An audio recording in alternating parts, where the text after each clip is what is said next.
Hi, my name is Brian Hawkins, and I'm going to talk about the electric vehicle industry today. This is what I've done my research on through this course, and I'll be talking about my findings here.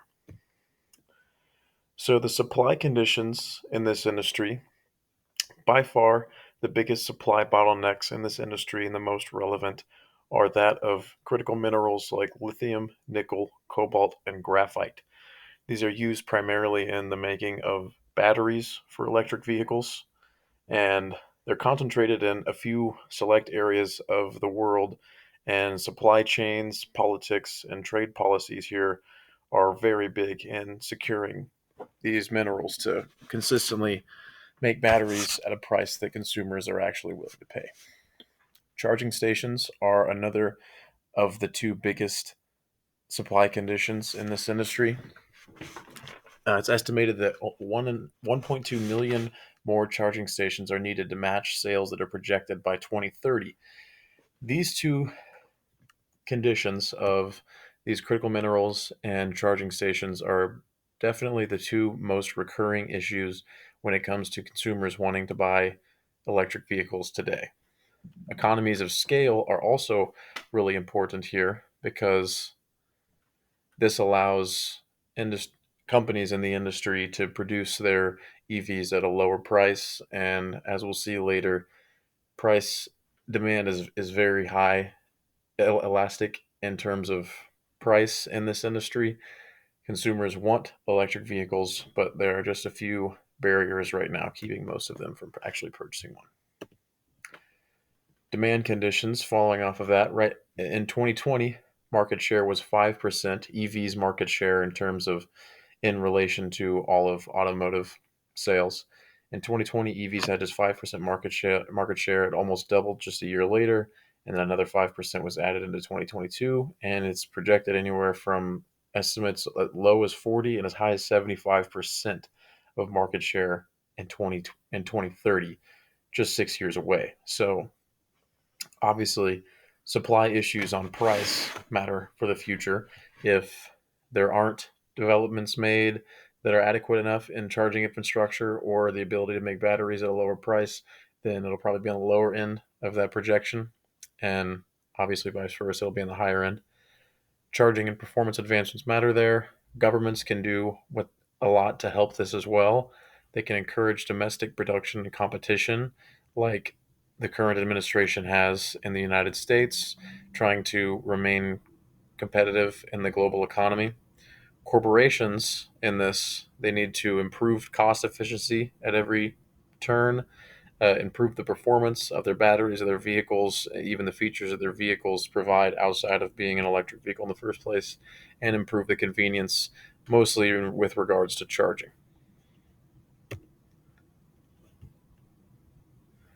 So, recent actions of government. Biden's administration recently has instituted a $7,500 tax credit for purchases of EVs that are made within the United States. They've been placed very high tariffs on EV imports. That's not only for EVs themselves, but for imports of batteries and for minerals that are going to be used to make batteries. And these imports have jumped from what were already high, 25 to 50%, to in some areas 100% tariffs on these imports. So they're doing a lot to encourage U.S. competitiveness in the global economy in this area. They've also introduced tax credits on U.S. battery and component production. This this is production of batteries and also the mining of components and the assembling of them within the United States. As for demand and supply elasticity, EVs are far more elastic in demand to a change in price than traditional vehicles. Higher than 1.0, it's around 1.5 to 1.7 depending on the type of EV, whether it's a hybrid or a full battery EV. So obviously it's very high in demand. Uh, People want EVs. There's, like I said, there's just a few things currently preventing a lot of people from actually making that purchase. Fuel is one example of a cross price elasticity, but it's less than 1.0. It's about 4.4. There's availability and the price of minerals are also cross elasticities. There's a lot of things that come into play that help of if they all are working in the right direction, will help people actually pull the trigger on buying an EV in the future for these companies. Current government subsidies, like what was just listed, will also increase demand by lowering price. Supply elasticity. The availability of cobalt, nickel, lithium, and graphite are by far the most volatile and the most important components of supply elasticity. These are, like I mentioned, a big bottleneck when it comes to producing batteries for electric vehicles. They're not projected to keep up with supply, with demand in the next decade, and they will continue being a limitation. So it's very important for companies to do what they can to acquire trade deals, partnerships, whatever they can to get get access to as many of these minerals as possible, or like we'll see in the technological advancements section, for them to develop batteries and routes of production that circumvent the need for some of these minerals. Charging station supply is also a limiting factor as well, and government policy can target both of these issues with supply. Strategic pricing. So, in their pricing of electric vehicles, companies should understand the price elasticity of demand is high. That's the first thing that's fundamental to this. Firms should therefore stay very alert to their competitors' pricing, monitor supply trends. When their competitors lower their price, they need to do what they can to lower their price as long as they're able to still operate efficiently. They should monitor supply trends and manage inventories to cushion fluctuations as a result of fluctuations in supply. They need to secure supply partnerships, like what was mentioned before, and focus on production efficiency to lower their costs as much as possible to increase consumers wanting to buy their products. Differentiation of products should be focused on as well to justify the price tag. If their cars need to be considered as a luxury, then they need to do what they can to differentiate themselves to their customers through marketing and features to justify the luxury price tag. As for market structure implications, the market is somewhat monopolistically competitive. There are 27 companies in the market in the United States right now. However, it is somewhat oligopolistic as well. There are four clear frontrunners. That's GM, Ford, Tesla, and Volkswagen.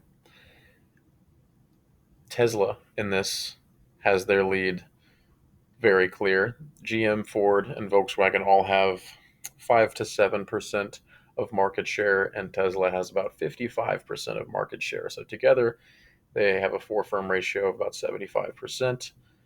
But um, Tesla, with its obvious first place lead, they have the luxury of some price setting and economies of scale as well. They've done a lot to build their infrastructure. These firms in the lead can likely also land supply deals easier, managing to lower their costs even further, increasing the barrier to entry for smaller firms. As for profit maximization strategies, obviously companies need to produce EVs at a quantity where marginal revenue is at least equal to marginal cost. Lower price through They need to lower their price through research and development, efficiency, and economies of scale. Anywhere they can, they need to lower the price as long as it doesn't lower the ability of their product, lower the quality of their product to a point that it hurts the product in the eyes of the consumer. It doesn't justify the price tag. They need to differentiate their product, as I mentioned, through marketing, features, and customer preference analysis, and analyze what their customers need and always evolve. The industry will always be evolving, so this company should be evolving as well. So, for a degree of competition, it was a little bit covered earlier. There are 27 companies in the market in the US. 13 of these have 1% plus market share. So, there is some competition. It's obviously not a monopoly. It's not totally oligopolistic, but it is. There is a very strong high four firm ratio with 74%. So, it's a very strong signs of an oligopoly there. Um, there's a somewhat high barrier to entry, as like to do with the economies of scale. It's important to remember, as I mentioned in my paper, that um, this barrier of entry is very high for a startup company immediately going into the realm of electric vehicles, but it's also important to remember that that's pretty rare. It's mostly existing automotive companies who want to slide over into electric vehicle sales, which is still there is still a high barrier to entry there, especially when it comes to competing with Ford, Volkswagen, Tesla, and GM. The government may want to look into boosting competition here.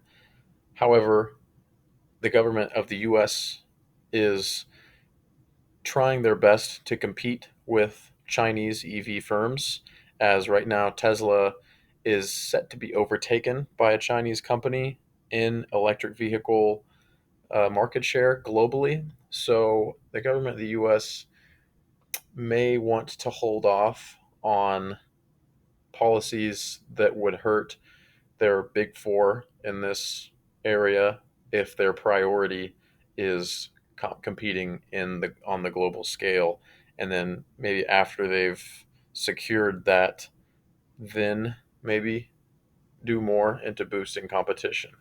They have a couple routes there depending on some normative analyses on what their best route is. As for technological trends, battery technology is key here. Increasing the charge length and charging speed of batteries is vital for companies trying to sell their EVs.